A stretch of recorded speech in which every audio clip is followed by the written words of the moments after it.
And so we gather from the ebb and flow of our lives, thirsty for connection to ourselves, thirsty for connection to others, thirsty for connection to the larger life.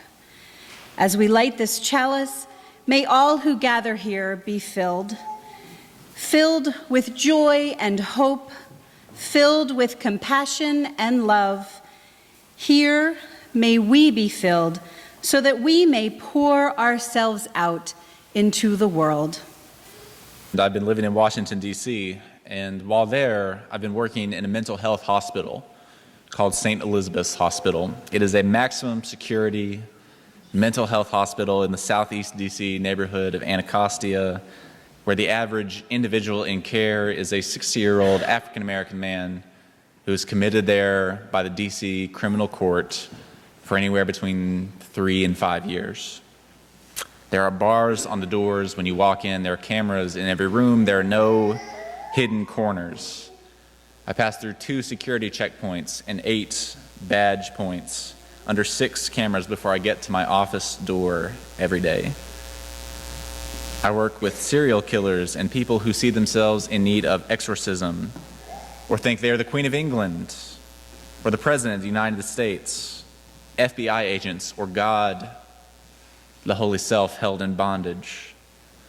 They live in the shadow of Washington, D.C., America's power center, hidden in the shadow of our society and our culture that allows us to look past buildings like St. Elizabeth's because they are in shady locations, in the shady parts of town.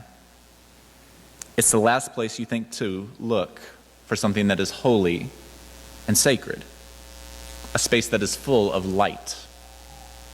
Shadows, definitely.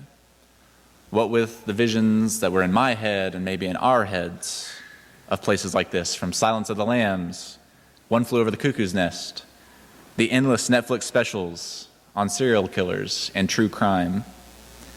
St. E's is the place that residents in Southeast DC know well because it has always been a part of their life since the 1860s. The whiter and richer folks on the other side of town, they have the option to look at the Washington Monument, at the Capitol, at the White House, a place potentially full of its own type of madness, regardless of who is the president. So think about our own preconceptions of these shadowy filled places as I've described them. Let's check our feelings. The bars, the security doors, the people there, the cameras, the craziness. How does it feel? Is it scary? Is it worrisome? Do you feel pity? I want you to know that it is okay to feel those feelings as I talk. This church is most definitely a safe and sacred space to wrestle with these things, where we can acknowledge our feelings, our discomfort, if not to ourselves, if not to others, then maybe to ourselves. You might feel comfortable sharing them with me after the service if that's something you're up to. That is what I do as a chaplain, after all. We hold the stories and confessions of people at St. Elizabeth's. We hold their pain, their grief, their desperation, their triumph, their joy, their victories. Because there are victories in a place like St. E's. And it might not seem like it on the outside when all you see is shadows. But the woman who came up to me after not speaking for years and asked me to play a gospel song on my guitar, that is a victory of light, friends. The man who wakes up one day and no longer has a plan to commit suicide if given the chance, that is a light.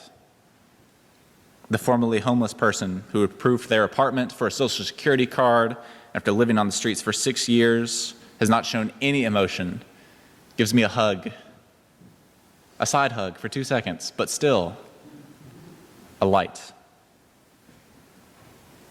Before walking out of the doors with the bars on them, we see both light and shadow. And as Jen read, Robert Johnson talks about our souls as compositions of both light and shadow. The lights are the strengths and the traits and the characteristics that we're proud of, that we can name. We can own them. We show them off to the world. We know our lights, even though they're not always positive. For example, my assumptions that I brought into my job at St. E's about folks with mental illness that I'd be working with, I was aware of them. Doesn't mean it was positive. But because I was aware of them, I could use them. I could harness them. So for example, I assumed that I would be the teacher in this hospital. That I would go in, I would teach some Bible study and some spirituality groups and lead services. Maybe we learn a little Hebrew, maybe do a little historical Jesus seminar. And when I began to wrestle with the arrogance of that assumption that I had something to teach, one that was called out by my colleagues and confidants in a sacred space, it showed me that I was unaware of that arrogance. It was in my shadow, as Johnson puts it. It's behind us. We can't see it. Becoming aware of it, wrestling with the classism, the racism, all the stuff that's in that assumption, turned it into a tool that I could use. I could flip it around and say, okay, I'm not the teacher now. I'm the one who's learning. I'm not the healthy one. I am the patient at St. Elizabeth's. I became the one being treated for my state of mind that said, oh, I'm better than this. I'm better than them. I'm different than the individuals in care there. That stuff was something I could not see. It was in my unawares. And it's neither good nor bad. It's a part of me. It's something that I learned, maybe you've learned, growing up from our culture, from the movies we watch, from everything that tells us that this American experiment has never been good at supporting those deemed other. Those who live in the shadow-filled parts of our world, in our cities and our counties, on the other side of the tracks in Lubbock, Texas, on the rough side of town in Washington, D.C. We don't always look at them, think about them, pour money into improving them until it benefits us. That's something we might not be aware of if it's in our shadows. But in our shadows, there is truth. Theologian Pete Rollins writes about how prisons and places like St. E's tell us more about ourselves than about the people that we put there.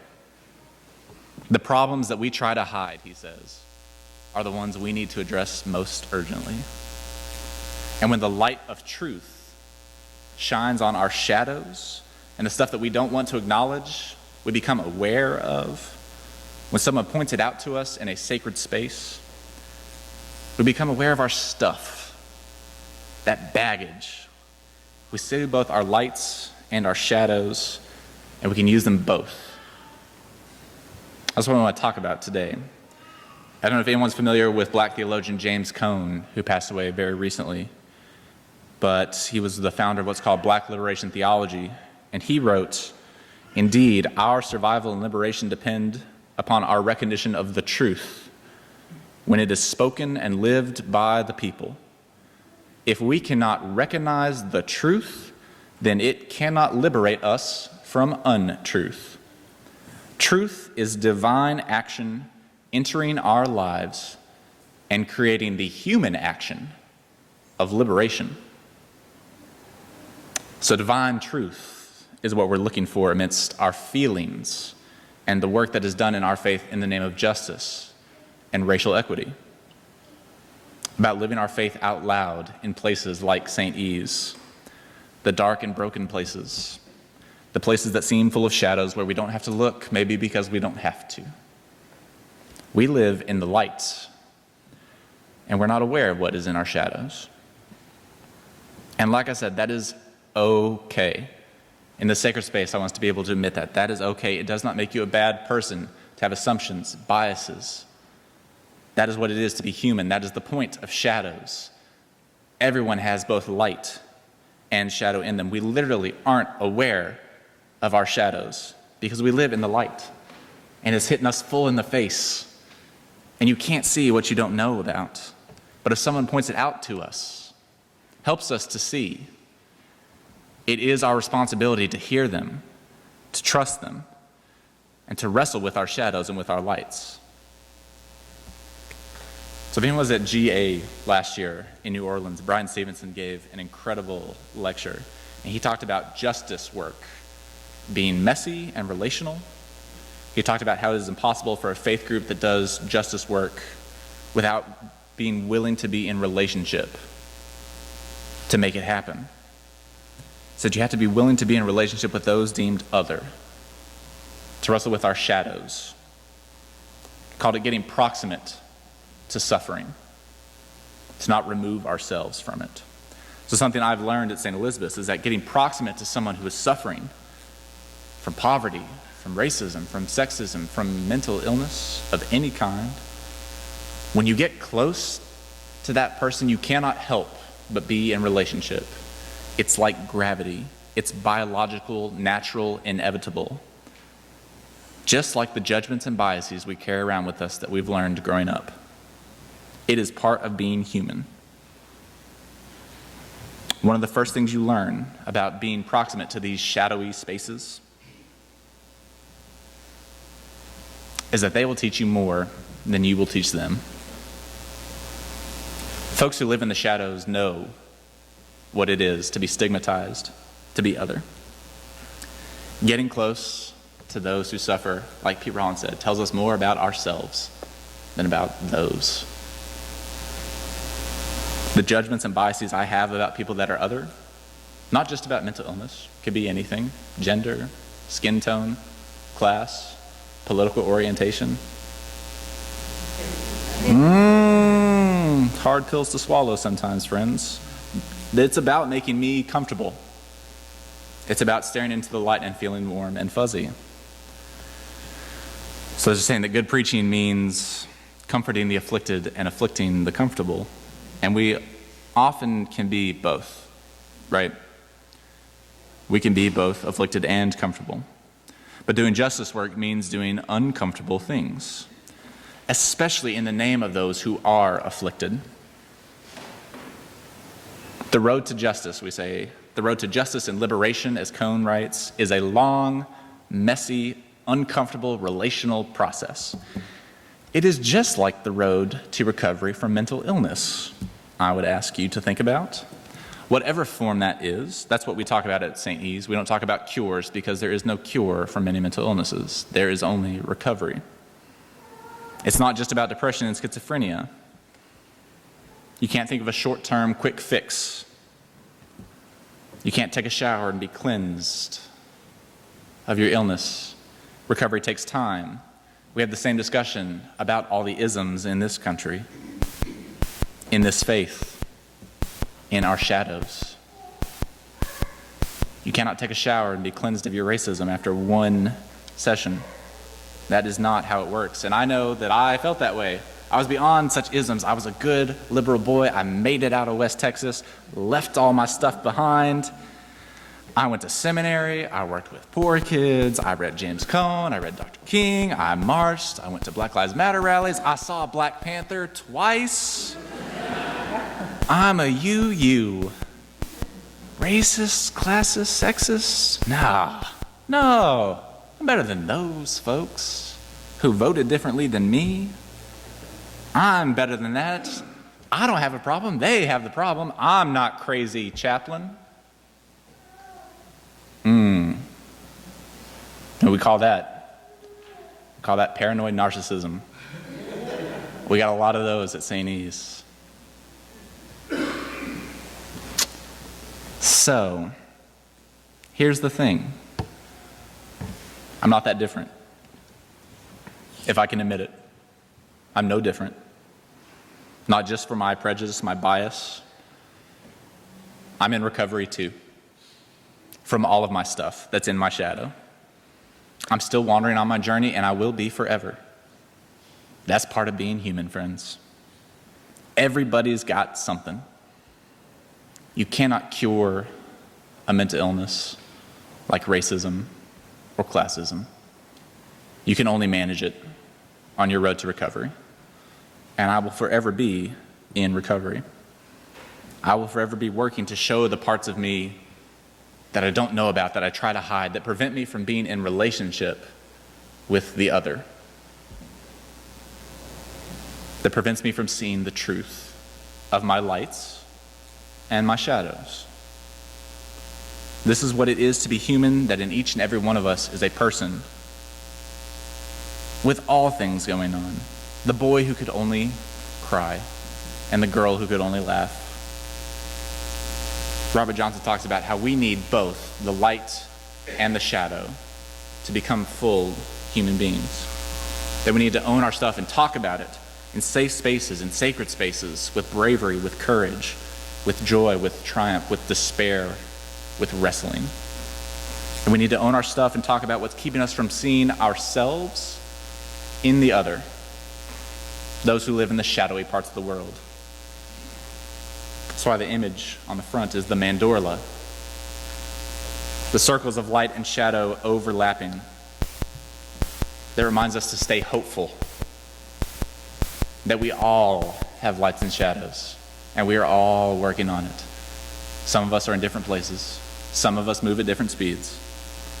As Brian Stevenson reminded us to stay hopeful in his lecture, he also said, remember that systems that have been created out of these isms, systems that have been created can be uncreated. The unmade systems and the shadows that are created and learned can be turned into tools that can be flipped around, harnessed, and help us to embrace our full humanity. When we talk about the beloved community, I hope we remember that it is under construction within us and around us.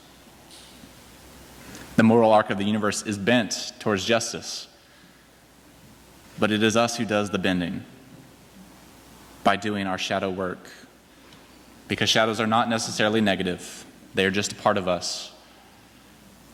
For the folks who love Disney movies, you might have seen the movie The Pirates of the Caribbean. There is a quote in that I love, where Captain Jack Sparrow says to the young man who does not want to be a pirate, he thinks he's a good person, and Captain Jack says, "You're a pirate, lad. You're going to have to square with that sooner or later." And so we are.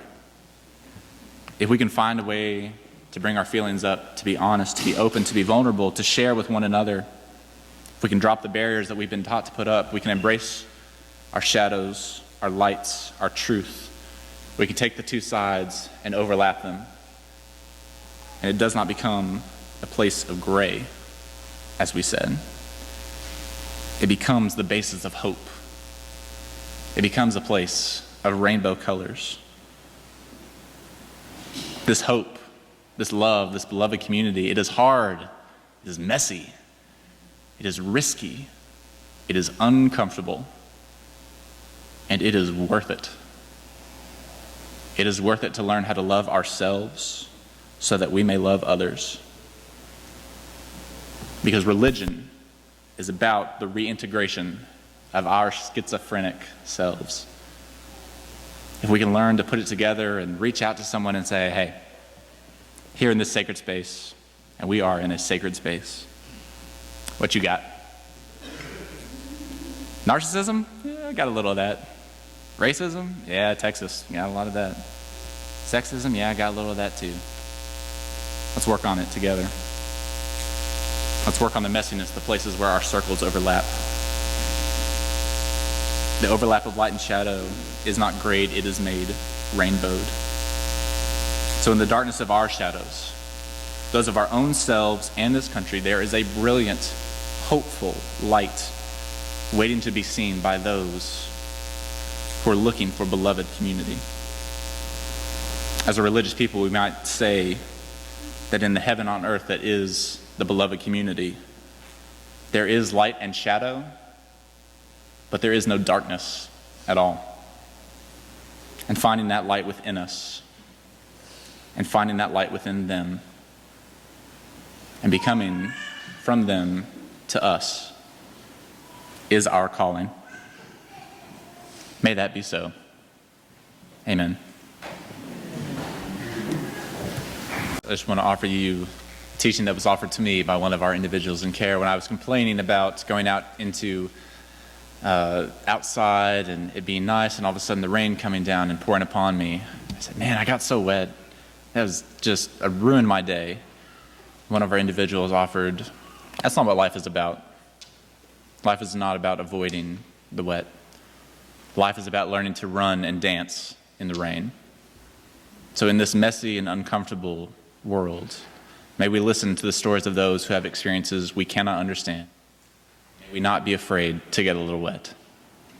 Amen. Go in peace.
You'll find it comes very natural.